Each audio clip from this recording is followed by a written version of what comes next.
name is Beston. I live in Cape Town. Also, I do delivery. Interbet helped me to realize my dreams.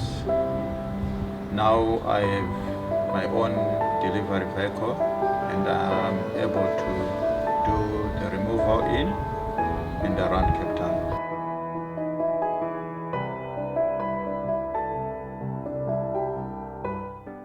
Well, we are racing at Hollywood Bets Greyville on Sunday, the 21st of November, and it is 8-race card. We're racing on the turf.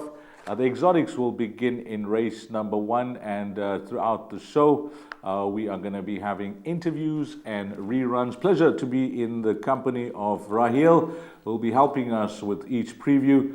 And I trust that everything's well, Raheel. Looking forward to the meeting. It's a quiet weekend. You know, now that we have a look at the weekend show, there would have only been one race meeting on Saturday at Kenilworth. So you expect good pools on Sunday? Yes, definitely all good. Looking forward to some good racing and can't wait for it. Yes, let's get straight into it. We mentioned it is the start of the bipod. The exotics will begin. So race number 1 at 12:30. It is 1,200 meters, a maiden plate for fillies and mares. And before we get onto the slide with the field, I mentioned reruns and interviews.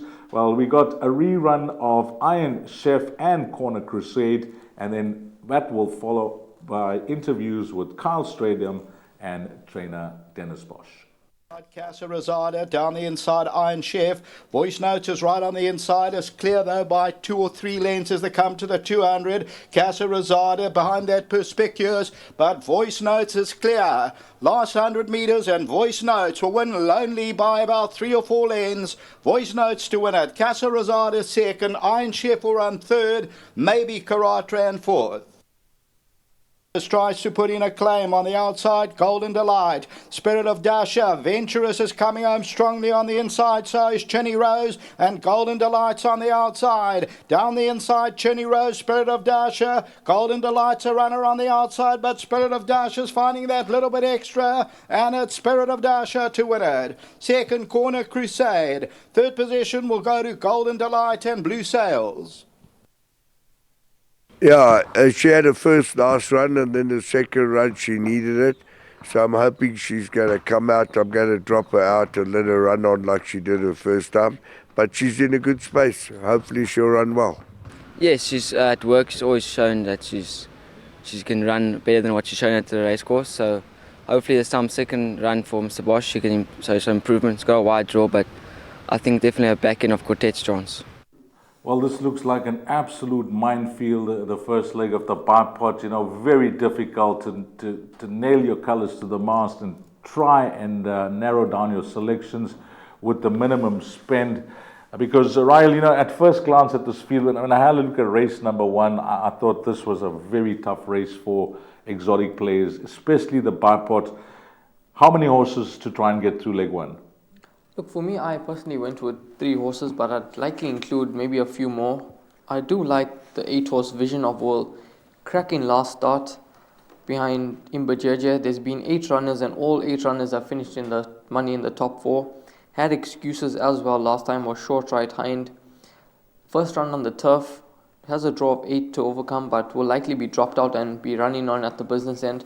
So I make Vision of World a big run in this race, and is some nice value at 6 to 1. The 6-horse Perfect Appeal, she sort of sets the standard in this race. Her turf form isn't the most appealing, but those were down the straight at Scottsville. Now on the turf at Greyville around the turn. Gets her cheek pieces. Samanga Kumalo for Nathan Kotson. I think Perfect Appeal's going to be right there. And I thought a roughie that you'd want to include is a 9-horse Leopard Lady. Now she's been a bit disappointing, but the blinkers are off once again. She's a 4-year-old daughter of Gray's Inn, goes over the 1,200, and I think that she'll be doing her best work at the finish. So it's one that I'd want to throw in, but there are others that you could include. Is there any horse that stands out for you? Yeah, you know, when I looked at the field, this was a Vision of Will. I have no doubt that you could be on to something with this daughter of Kildon, but then I pull out her pedigree, and I'm not suggesting in any way. She's a full sister to Vision to Kill, who won 6 times over 1,000 meters. I just got a slight question mark over 1,200. I agree with you with Perfect Appeal.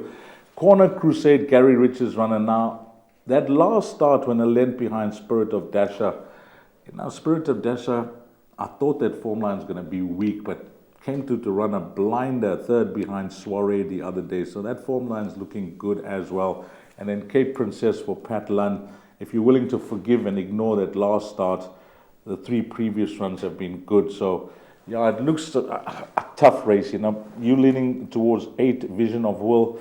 I'm going with 5 Corner Crusade to confirm that improvement shown last time out. Perfect Appeal, you mentioned. Cape Princess is my fancy. And, of course, you like Leopard Lady as an outsider in the race. And then you saw in that rerun, they picked out Iron Chef, Tini Prince's runner, as possibly one as well. So it's a tough start to the first leg of the Biport, guys. Rael thinks that maybe Vision of Will could be the right horse in the race. I'm in the corner of Corner Crusade. All the best here in the first leg of the Biport. It looks a tough race. It looks like the race that you want to bag the court in. My name's Danny Diliberto, founder of Ladles of Love. It was founded back in 2014. Communities we work with are all over the peninsula, and we're working with 138 beneficiaries now. We've grown exponentially.